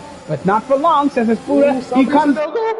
He was weaving a little bit on the track there. Oh, they make a little bit of contact. But Esbuda has the inside line, and he definitely has the advantage coming into this heavy braking zone. Oh, they touch again. It's rear wheel to front wheel, and Selby relents. He lets go. I mean, that will absolutely scrap in there, making some contact. Loveless gets the 86 as well. Jay Loveless, where are we going, boy? Loveness who jumps Titus, he jumps the 86er, he takes no prisoners, does this man, when it comes to overtaking, but sadly for him, as he does so, with his trademark aggressive driving style, he does rack up the time penalty. So, he's sitting pretty in P4 right now, but as we get to the end of this race, might have had a puncher, he's in the pits. He really went slow, so I think he really had an issue with the car. Maybe the medium tire is not responding to him like how he thought it would. So I think he's jumping onto his preferred tire, which would have to be the soft tire. Yeah. Him make those. Ooh, he had nose damage. He had nose damage. I'm right now. A wing change back there for Titus, who comes into the pits. A nightmare for him. The softs are going off. Notes crash in the comment section. 100%. It's a track with quite high tire degradation. We've lost the 86er in the session as far as tire, or rather connection is concerned. Zotal says, thank you very much. I will take advantage of the ghost of 86er and take that P7 spot. Mediums once again for Titus. Notes crash in the comment section. Now Zotal will look to take advantage and get past this ghost of Tindo, or rather take advantage of the DRS from the ghost of Tindo, and hopefully inch closer to Selby, who's having an almighty battle with Esbuda once again. We've seen these guys touch as far as rear and front tires are concerned. This time it's Buda going on the outside. Do they touch? No. Selby gets a cleaner line, but Buda has the inside line, and Selby makes contact once again and goes back onto the outside. He relents, going into this fast right-hander. It's a titanic clash, a hell of a battle between the Aston Martin and the AlphaTauri driver, but Esbuda hangs on to P5. Selby will have to fight once again, perhaps a lap or so from now. He will have DRS full Selby, so he will not go down without a fight. It's been a titanic clash between these guys, and he sends that car into turn one. He thinks about going on, dive bombing onto the inside, but he relents and lets Buda have that first turn. How will Selby fare now in lap 15 to 28? Oh, man. Amnesia up front. He's catching up to Fundo. He's right around the second now. Josh is back. Josh said, hey, boy, those 2 seconds. You can't keep him on me. Yeah. And Fundo got a... He's having a tough day, Clay, yes. And Fundo got a far cleaner exit out of that previous corner. The gap is now back to within more than a second. And, of course, Josh, trying to catch up, is having to be wary of his own battery use as well. It's at 18% currently. And down the straight, he opts not to use it. He opts to charge that battery, does Josh, aka Damnesia. And if he can make a mistake, the race leader, then Josh will be there to capitalize. Let's catch up once again with this epic battle between Selby and Buda. It's AlphaTauri versus the P5 running Aston Martin. What can Selby do this time? They've absolutely interchanged spots. They've touched tires. They've ran each other wide at a couple of corners, and this time the gap is... Melo got taken out! Melo just got taken out! Did you see who crashed into him? I think it was Nebo, the 86, and one of them just crashed right into Melo, and he spins him, and he was having such a great comeback. He was coming back. The wing is absolutely gone. Yeah, he'll have to come back into the pit lane. It's a nightmare day for the Mercedes driver. P2 in the driver's standings, and what was looking set to be a recovery drive is pretty much now, well, it's so much more than that. He will hope for another safety car to bring himself back into the reckoning. Melo will have to fit a new front wing there, and as we catch up with Buddha versus Selby. He's opted for medium compound tires. Yeah, with about 12 laps to go. Melo puts on a set of medium compound tires. There's a yellow flag in sector 1. Wondering who that is for, but we'll catch up with that. Maspano was hoping that Josh, aka Damnesia, can finish this race. Well, he's going quite well, Maspano, says Crash in the comment section. Perhaps he could have something to say as far as a possible race win is concerned. Now, these top 3 drivers will hope to keep it as clean as it currently is and not rack up any time penalties. 9-lap-old medium compound tires for the top 2 runners, and it's a terrible day for Mercedes, says Lydia in the comment section. Absolutely, we're on board on the Papaya Orange McLaren. It's Josh, aka Damnesia, whose teammate Romeo is running solidly in the points at P8 currently. We'll catch up with him in a second. But right now, we're watching this Papaya Orange McLaren scream down the start-finish straight. He has managed to bridge that gap to within a second now. And he will hope, as they get out of that slaloming S section and down the hill into that long DRS straight, Josh will hope to be within DRS. He has to slow down now. These 10-level medium tires are, of course, not exactly as grippier as they could have been a couple of laps ago, as Titus sets the fastest lap for Haas F1. 1 minute 36 for Titus, sitting all the way out in P12. He's also had a nightmare out there. And let's see now what Josh can do. It is that long DRS straight. But his battery... He might have a safety car. I think Man Ray is off track. He's got a broken wing. As he retires, it resets. Lucky we don't get a safety car. Lucky his Titus is coming. Titus is coming. Yeah, we'll catch up with Man Ray. I think that happened in sector... at the end of sector 1 for Man Ray, that yellow flag. Meanwhile, Josh has managed to catch up to Enfundo. He's now less than a second. Melo has crashed out of this race. And it looks like it's just after the... I don't know if he's retired in the pit lane, is Melo? I think he retired in the pit lane. He retired in the pit lane. He retired in the pit lane. Melo, pretty much waving the white flag, so to speak. And Josh, a.k.a. Damnesia, is less than half a second, or rather about half a second, behind Enfundo here with 10 laps to go. Look how close he comes to the back of the Aston Martin coming through that turn 1. He gets a fairly clean exit over here.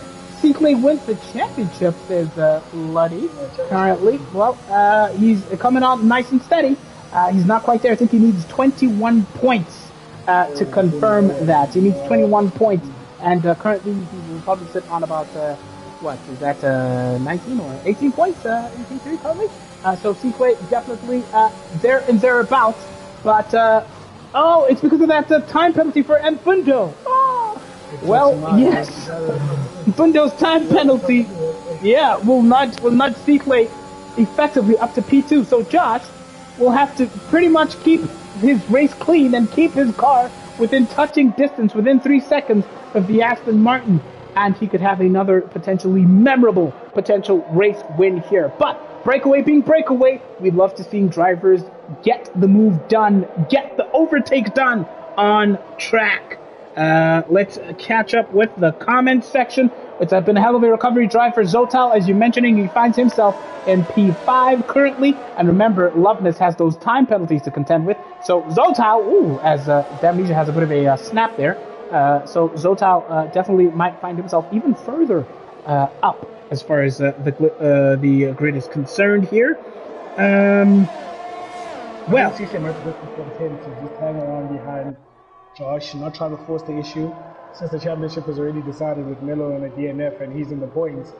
So I think Siki is probably just content of just letting this go and just waiting on a mistake from Josh and then capitalizing on that. Yeah. Considering the fact that Melo has already made a mistake up front with a 3-second time penalty. Amnesia makes one. There we go. There's the championship. There it is. As the time penalties start trickling in. Oh man. Yeah, as the time penalties come trickling in, it is pretty much advantage Sikle in P3. He knows what he has to do. He just has to stay in touch with these runners, and the race is pretty much his.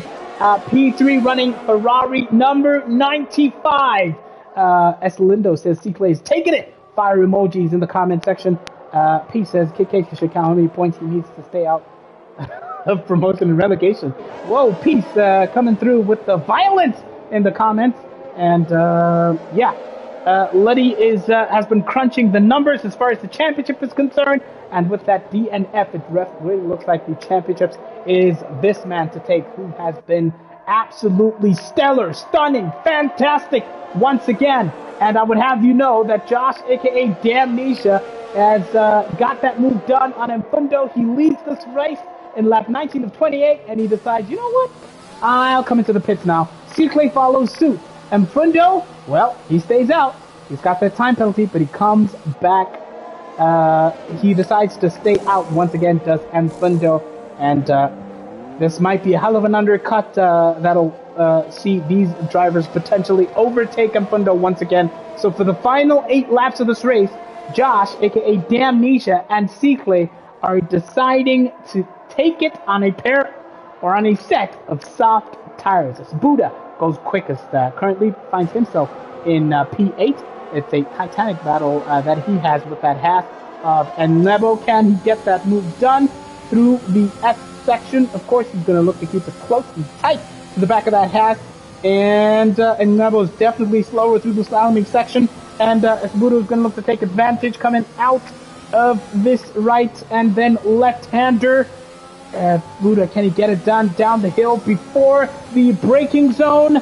The answer is no, not yet, but he's well within DRS. Crash reckons Mfundo should just go on to the end here on those old medium compound tires. Well, let's see now. Give you the time that you're looking for. Let's gap to the leader. Okay, now as Buddha has got that move done on Nebo, and he has dispatched of him. Now Buddha, of course, is on those medium compound tires, and suffering. They're just catching him with the soft tires. Yeah, Zotal had not pitted, and Josh, aka Damnesia, and Sikle have already caught up. Man Ray has crashed out. It's yellow flags through sectors 1 and 2. Safety car! The safety car is out, and Mfundo will thank his lucky stars because he pitted later, remember, and everyone else will have to slow down. But even though he had pitted later, it was not good enough. He will still come out behind. The man in P10.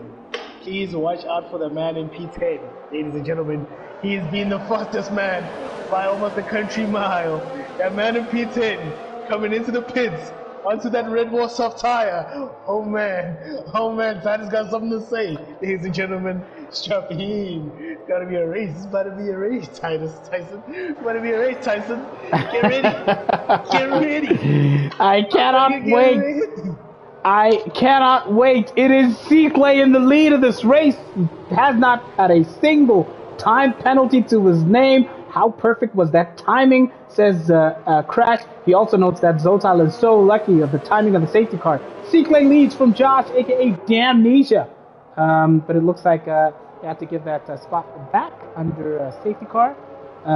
So it's Damnesia, rather, leading from Sikle and Mfundo, currently in P3. It's lap 21 of 28. Let's take a look at the penalties and how they will pan out towards the end of this race. Mfundo has a 3-second time penalty, sits in P3. Romeo, P4.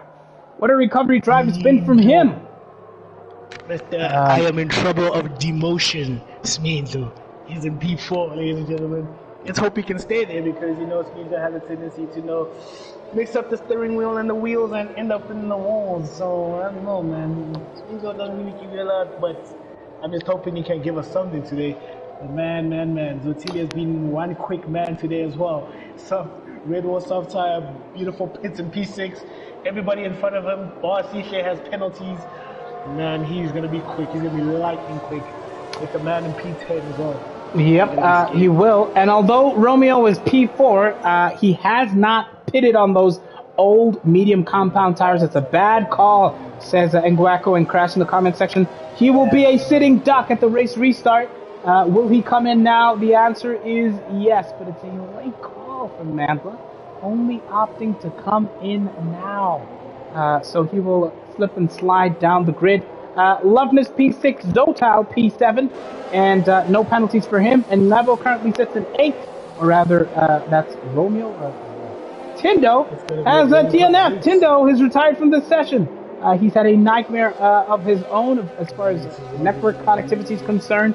Romeo will come out in P11 on that fresh set of soft tires, and he will hope to overtake and overcome the 86er. Of course, they're having a mighty battle for points there. We're joined in the commentary box by the one, the only. We commiserate with you, sir. We were watching you, hoping to have a great end to the qualifying session. And then, of course, we saw the nightmare start and the DNF. Mellow the Mellow, sir, take us through your race, man. We're sorry to see things end that way.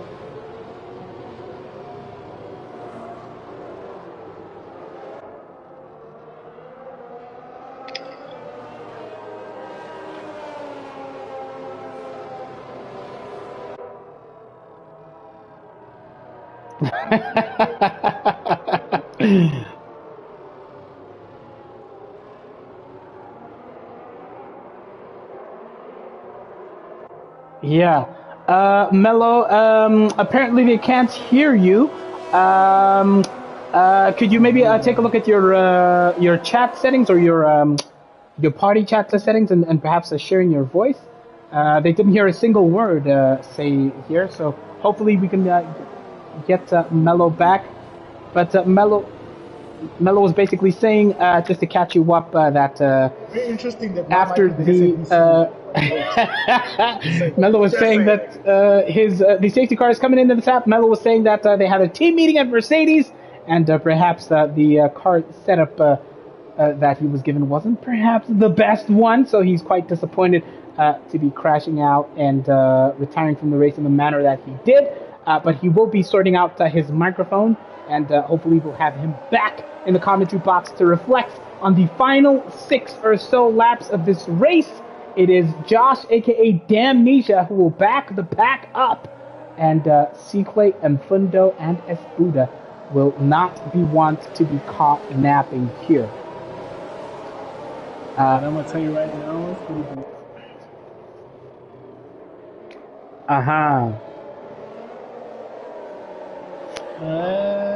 All right, we are underway, and Josh, aka Damnesia, sends it. He absolutely punches and uses that ERS, looking to break out of the DRS.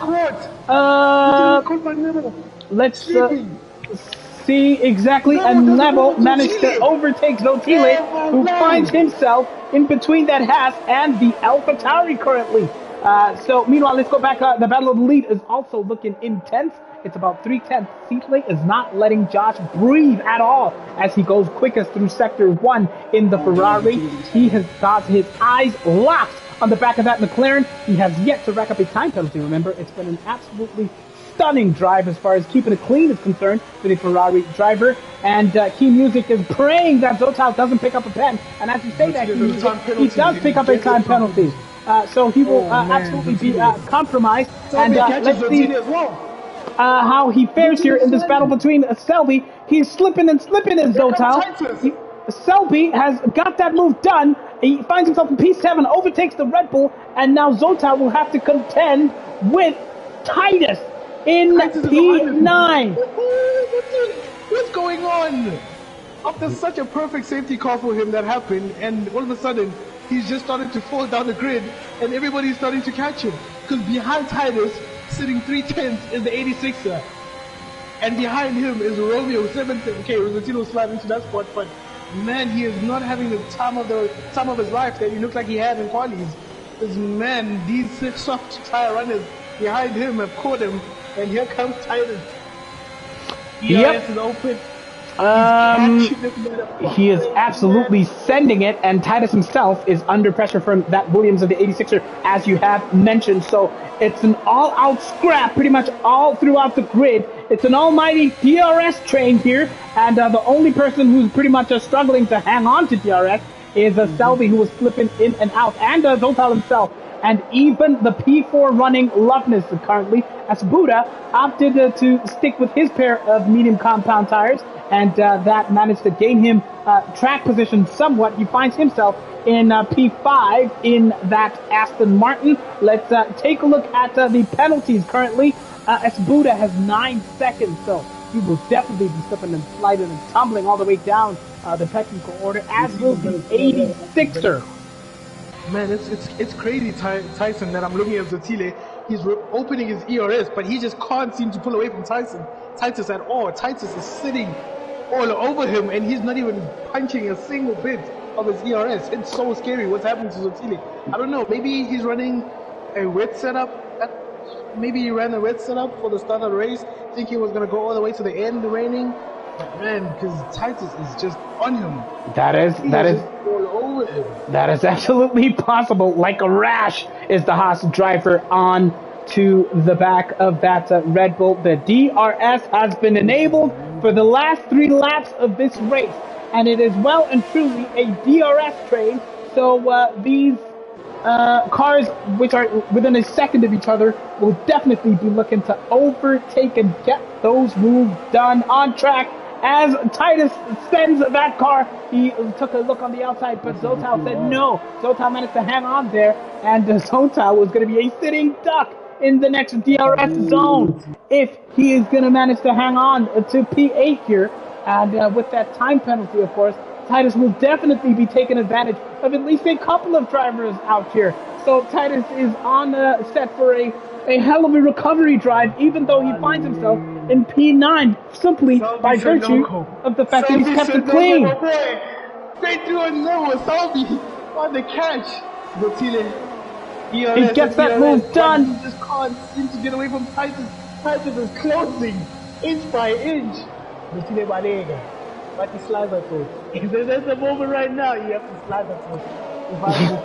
I am defending, I'm opening my wings wide, but I'm also trying to run. Because what's happening in front of him is that Nebo is holding himself back, and Zotile can't seem to also get enough clean air to get that pop. Titus is right on him like a hot rash in the summer. Woo! Ladies and gentlemen, you're allowed to pump us. This is what's happening right now. They are not letting go of each other. Here we go. Here we go. Strap in. Here we go. DRS.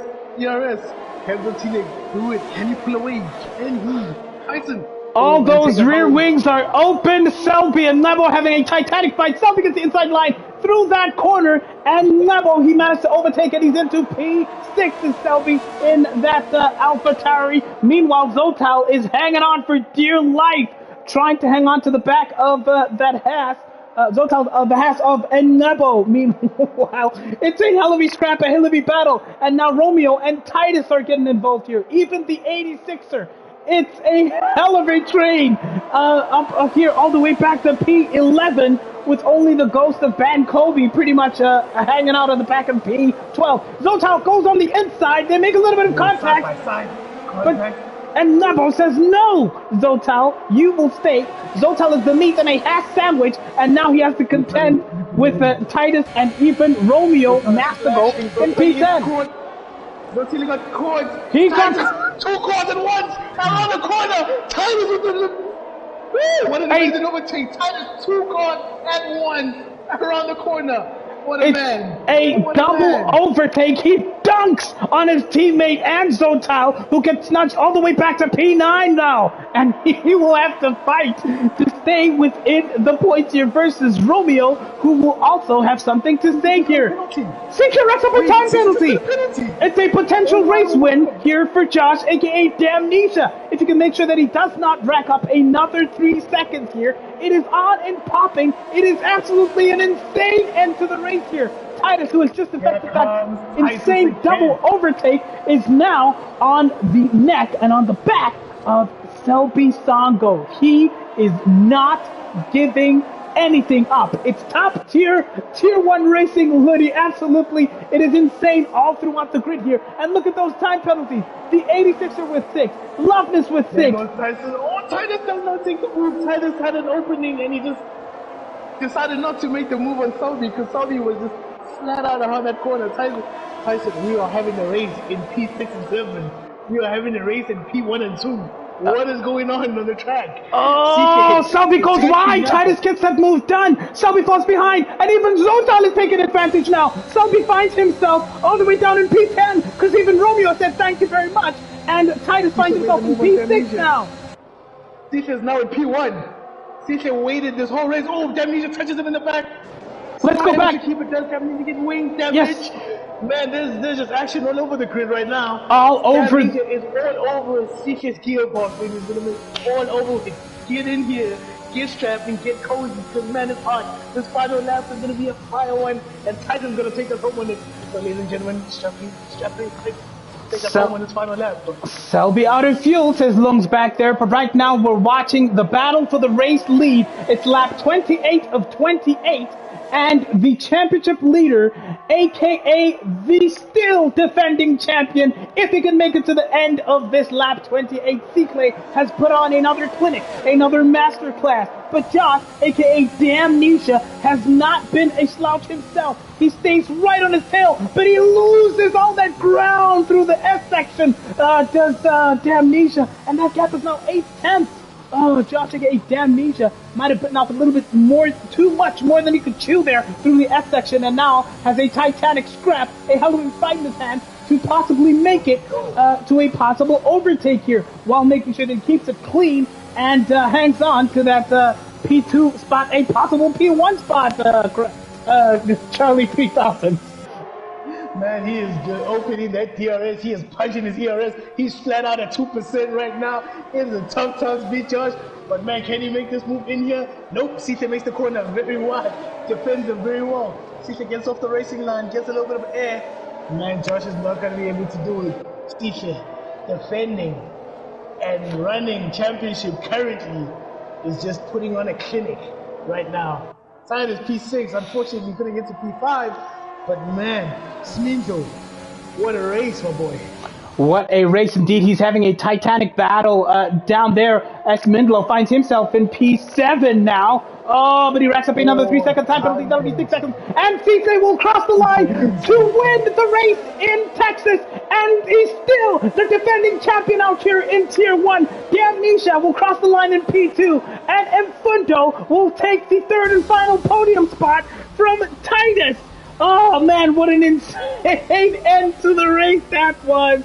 It was absolutely top tier, breathless racing from start to finish. Weather affected, we had a qualifying session that was pretty much a Hall of Famer. And congratulations, Cyclé, the king of composure, the king of breakaway, ice cool veins, a top tier performance from an absolutely insanely talented driver. That overtake was filth, says Charlie 3-Stack. Back-to-back championships for the Ferrari driver who shares and sprays that champagne all the way down to his racing mechanics and engineers.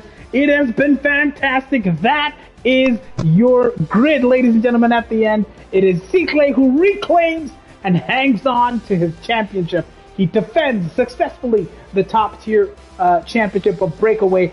And Josh, a.k.a. Damnesia, has an unforgettable day himself in P2. Mfundo is back on the podium in Tier 1. He finds himself in P3 from Titus in P4. And what a hell of a recovery drive from him. I even forgot to ask you guys, Who is your driver of the day? Let us know in the comment section.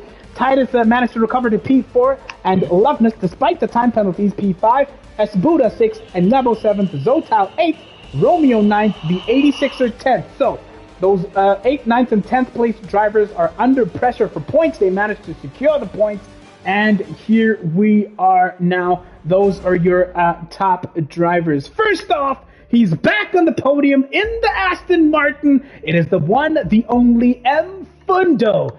What a day, what a qualifying session for you. What an insane race. Take us through that, M. Fundo. Congratulations.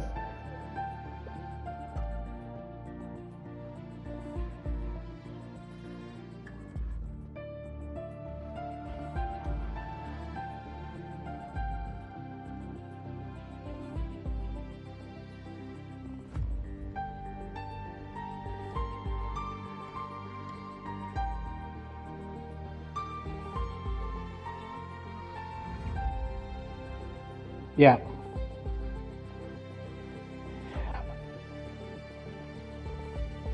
Yeah. Thank you. Man, yes, Mfundo, we're gonna get, of course, to our successful defense of the Tier 1 championship in a second. Mfundo, I'd like to hear, you were the first to blink and come into the pits when the weather was changing there. Take us through that decision. It pretty much worked. You found yourself in the lead and pretty much defending from the likes of Josh and Seekley from that point on.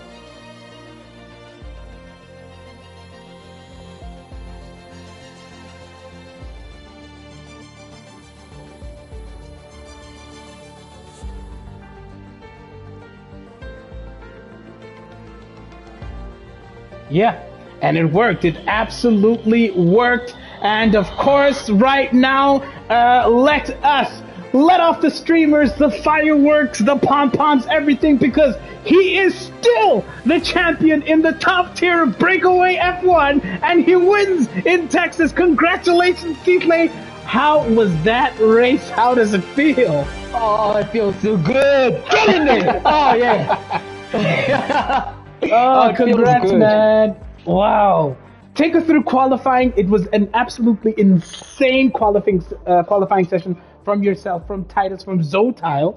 Take us through what you were thinking when you saw those times comes in, and take us through that battle pretty much from the race, including the weather and the battles that you had towards the end there.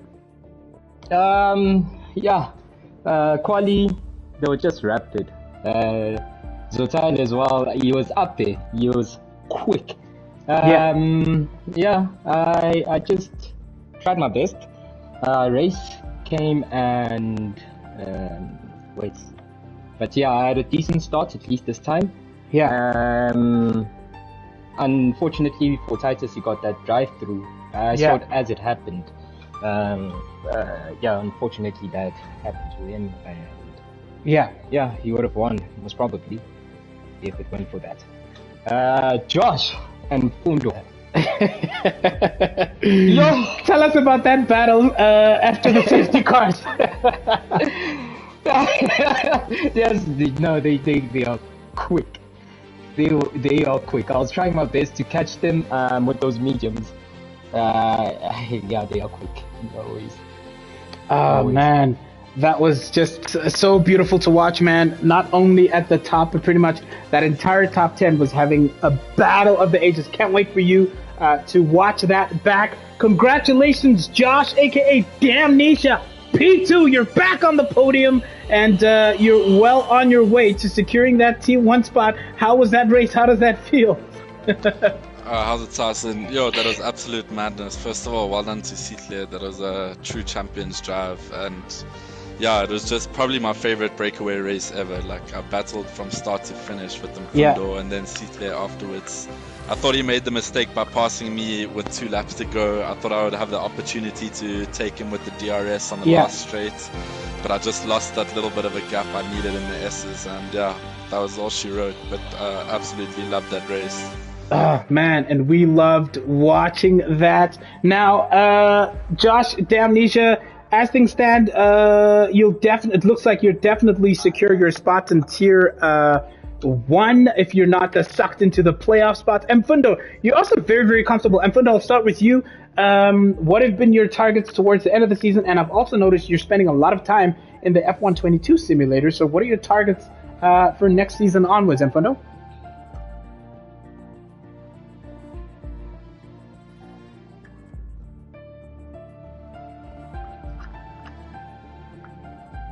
Yeah.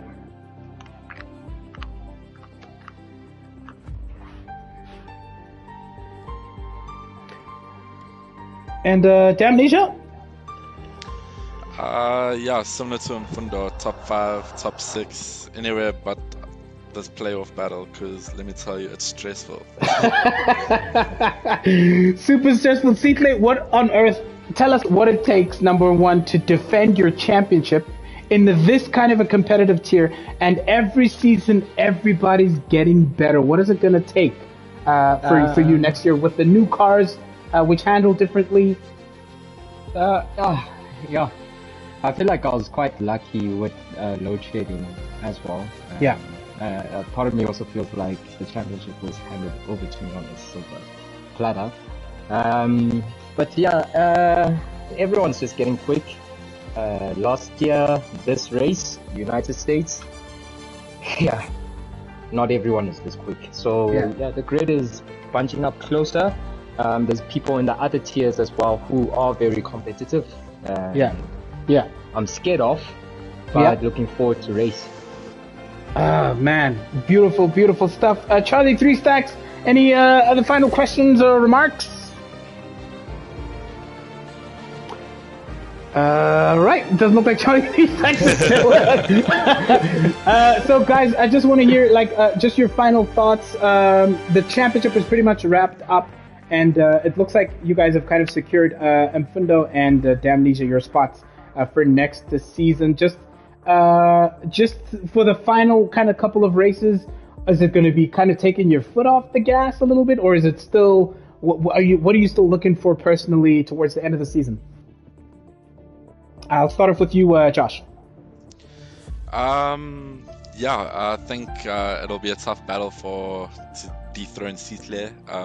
First of all, hopefully some of the boys that are getting well acquainted with their wheels will be able to post a challenge. I know Melo in the second half of the season started matching Seatley for pace, as just unfortunately load shedding did derail his hopes a little bit. So yeah, I'm hoping that Sotal, Melo and Seatley will be battling it out, and it won't just be an easy walk for Seatley again. All right. Definitely looking forward to that. And that's pretty much been the championship as far as points in the driver's standings are concerned. Congratulations, Seatley. It has been absolutely insanely stunning once again to watch you this season. And Fundo, Damnesia, thank you for an insane battle. I'm pretty sure you're going to enjoy watching that back. And we look forward to seeing you back racing on Thursday. Now, we hope that the load setting situation is a little bit better for our Tier 2 drivers, and you can catch them tomorrow at 7:30 and Tier 3 at 9 p.m. tomorrow. But otherwise, we'll be back for more, finishing up the rest of the Tier 1 breakaway season on Thursday. Gentlemen, congratulations and thank you very much. Thank you very much, Tyson, and thanks for holding it down as per. Pleasure, man. Thank you, everybody, in the comment section. We will see you next time, and good night. Thanks, guys. Congrats. Yeah.